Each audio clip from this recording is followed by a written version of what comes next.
Hey, what's going on, everybody? This is Sarah Teacher again. Now, in today's video, I just wanted to give a quick little rundown on a handful of players who I think could be a pretty good prospect in terms of a high risk, high reward gamble for the upcoming MLS season. Now, if you've been paying attention at all to server prices lately, you've probably noticed that prices for a lot of good players, a lot of brand name players, have pretty much gone through the roof. Personally, I have guys like Mauricio Pereira, Adam Buxa, uh, Kai Wagner, Jack Elliott, guys who I bought pretty cheap a while ago, and their prices have doubled or tripled since I bought them. So prices are going absolutely nuts. So if you're trying to get into Sorare, you might be a little discouraged by the server prices, right? You might be thinking, oh man, how can I afford players who could potentially win me rewards in Sorare, right? How could I possibly get into the game? So what I want to do today is I want to give you a list of some guys who I think could be worthwhile gambles for the upcoming MLS season. Now, again, when I say gamble, I mean guys who might not necessarily have a breakout season, might not necessarily, win you rewards, give you a high score, but if things go the way I think they might go for them this season, there's certainly potential to flip them. There's potential for them to win you an award. So let's go through a list of about 6 guys, 7 guys who I think could really be a good sort of gamble, a boom or bust gamble for this upcoming MLS season. One guy who I'm personally pretty high on, and I've been high on for a while, you can actually see him here in my gallery, is Anton Walkes.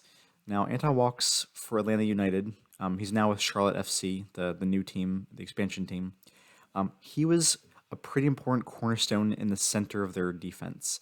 Alan Franco and Miles Robinson definitely get more of the attention because they're typically higher scorers. They're a little more involved, right, in the offense as well. But Walkes was a pretty consistent piece in the defense. And now he goes over to the expansion team as what is expected to be like their centerpiece on their back line. Like I think they think he will be probably their best defender this season. And I think because of that, he has a really good chance to get a higher all-around score than he did back in Atlanta, because he'll have a more prominent role in Charlotte. And also, Charlotte's defense, who knows what it's going to be like? I expect it to not be that great. Their defense does not look terrific. And that's not necessarily a bad thing. Yeah, it probably means he won't get a lot of clean sheet bonus opportunities, but if he's constantly having to win duels, if he's constantly trying to have to intercept the ball, if he's constantly trying to have clearances or blocks, that's really going to rack up a lot of AA points for him. So I think the fact that he's actually going to a new team and a potentially slightly worse defense in Charlotte could lead to him actually having better score than he did back with Atlanta. Another guy who is kind of a budget striker, and I know budget and striker typically don't go together, is Jaroslaw Niezgoda with the Portland Timbers. Now, when he came over last season, and you can see his scores here, he was pretty much relegated to a bench position for a lot of the season because he was injured for most of the season. I think very early on in the season, he had a pretty bad injury, and he only came back into the team towards the end of the season. So didn't really get many opportunities. When he did get an opportunity, he came off the bench because Felipe Moro was pretty hot for a lot of the season.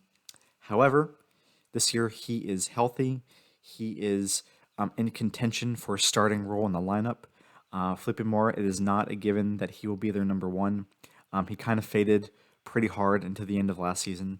And so I think for this price, like you see like 0.005 ETH for the limiteds, about 0.08 for the rares.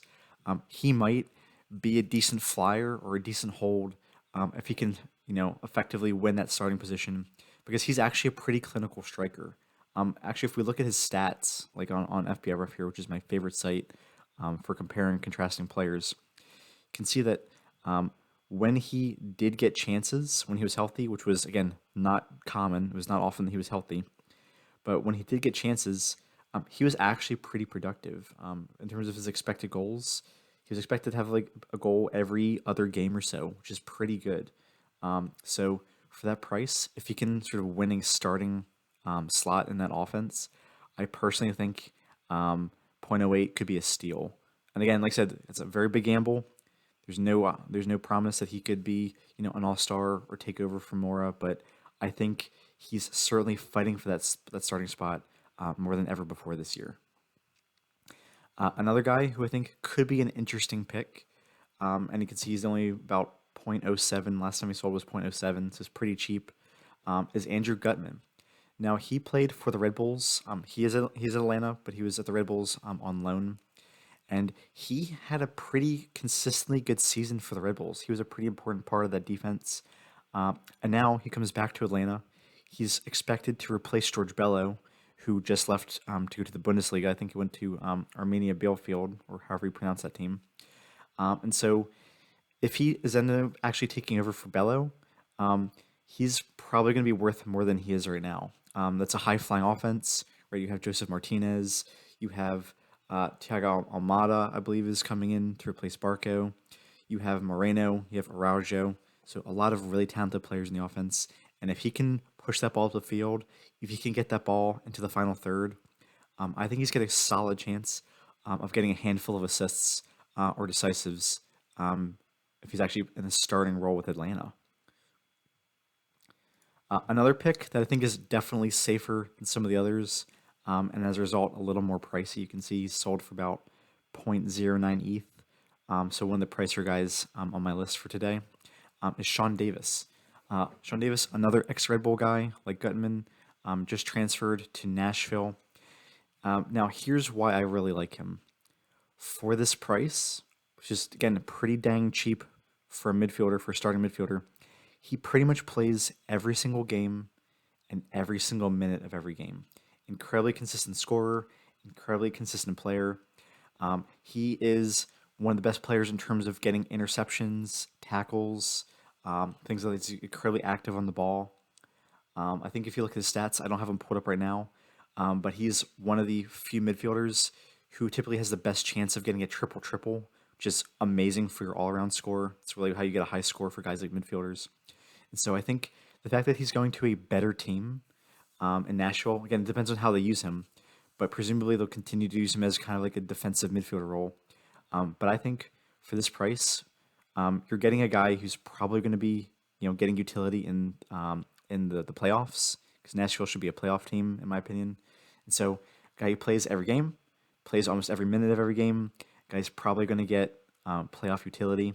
And so, in my opinion, that's a pretty good bargain for a guy you can pretty much slot into your starting team every single week, because he's pretty much guaranteed to start every single week as long as he's healthy. Another guy who's definitely not an unknown guy, he's definitely not an under the radar guy, but who I think could have a pretty exciting 2022 season is Julian Gressel. Now, he is a fullback. These guys typically score worse than center backs. Their floor is definitely much lower than other defenders, but DC United is having in my opinion, a pretty awesome offensive overhaul. They're getting Taxiarchus Fountas, a really clinical striker from the Austrian Bundesliga. They're bringing in just some new sort of exciting talent into that front line. Kamara, as far as I know, is still there, expected to be there. And so he is a guy who you can pretty much count on to get a handful of assists and the occasional goal every once in a while from that fullback position. And if you look at his stats here on FBref that I'm showing you right here, he is pretty much the best fullback you can have as far as decisives go.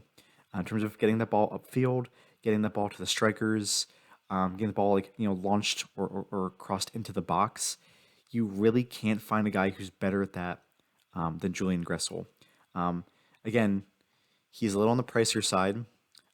He is definitely a guy who's not going to have a consistently high floor because he's a fullback. But if you're trying to win cards, right, you need decisives to win cards. You can't win decisives off of all-around score alone. You need decisives. And so if you're trying to go for a card, if you're trying to get a high reward, you want to look at guys like Gressel who go into like that top 1% or the top 5% of decisive scoring defenders. So again, I think he's about like 0.1-ish ETH right now on Sorare for the rare cards. So again, not super cheap, but definitely cheaper than a guy is, say, like Kai Wagner, who's going for well over 0.2 ETH right now and playing the same position. So in my opinion, just as likely to get decisives as any other fullback in the league, maybe more so than most, but for half the cost of, say, a Kai Wagner, who's going for, again, like double the price right now of Julian Gressel. And then last but not least, a guy who's maybe the biggest gamble of all, in my opinion, and his price certainly reflects that, is Eryk Williams with the Timbers. So we're going back to the Timbers again. And you can see his price is pretty dirt cheap, right? It's about 0.05 ETH. You can kind of ignore the floor, right? Kind of look at the last listed price that actually ended up in a sale. It's about 0.05 ETH, a little under that. He has been out for quite a while. He had a pretty horrific injury last year, which ended his season pretty early. But before he had that season-ending injury, he was a really bright star for not only the Timbers, but also the U.S. men's national team. He was actually getting starting time or playing time for the U.S. men's national team. And so when he comes back, which is, again, not expected to be a while, which is why he's so cheap, when he comes back in the middle of the season, if he can win back a starting role with the Timbers, and if he can eventually grind his way back into the U.S. men's national team, get some minutes there, get some utility there, I cannot fathom a world where his price doesn't double. Like if you buy him for 0.05, he could easily go up to 0.1 or higher.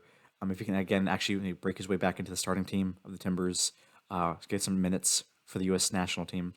I just don't see a world where that doesn't happen because he's an incredibly talented player, an incredibly skilled player. Again, as long as he recovers from the injury well, as long as he comes back and gets some minutes, gets a chance to prove himself again, I think the sky's the limit for this kid. I mean, again, he's young. He'd have utility with him for years. Again, potential national team utility.